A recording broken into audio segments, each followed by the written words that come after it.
ఈరోజు ఫుట్బాల్ ఆడడానికి పెద్ద హంగామా చేస్తున్నారు. పెద్ద ఎత్తున ఖర్చు పెట్టి ప్రచారం చేస్తున్నారు. ఆయన వ్యక్తిగతంగా ఏదైతే సామాజికంగా ఆదర్శం ఉండడానికి ఆలోచన చేశారు. అంటే ఆయన కేంద్రంలో పాల్గొనడం ద్వారా యువకులకి ఉత్సాహం కల్పించేందుకు ప్రయత్నం జరగచ్చు. అయితే మౌలిక సదుపాయాలు ఎక్కడ?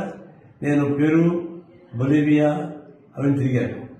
ఏ ఊరికి పోయినా ప్రతి చిన్న మండలాల్లో కూడా ఫుట్బాల్ కోర్ట్స్ ఉన్నాయి. ఎవరి వాళ్ళు పిల్లలు ఆడుకుంటున్నారు. అదొక ఉద్యమంగా ఉంది. ఉద్యమ రూపంగా పిల్లల్లో క్రీడ కల్పించడం ద్వారా ఒలింపిక్స్ సంపాదిస్తున్నారు. అలాగే రేవంత్ రెడ్డి గారు ఆయన వ్యక్తిగత ఫోకస్ కాకుండా ఇక్కడ చాలా మంది పిల్లలు క్రికెట్ నేర్చుకునేవాళ్ళు, స్పోర్ట్స్ నేర్చుకునేవాళ్ళు కూడా ప్రైవేటు స్టూడియోలు గ్రౌండ్లో ఆడుకుంటారు, డబ్బులు ఇచ్చుకుంటారు. డబ్బులు ఇచ్చి ట్రైనింగ్ పోవాల్సిన ప్లేస్ అయిపోయింది.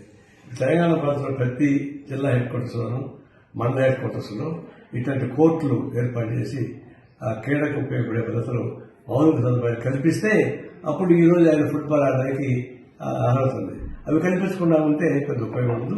తక్షణం తెలంగాణ ప్రాంతంలో ఆలోచన తీసుకొని క్రీడలకు ఉపయోగపడే గ్రౌండ్, దాని ప్లేసు, మౌలిక సదుపాయాలు కల్పించాల్సిన అవసరం తెప్పించుకొస్తా ఉన్నారు.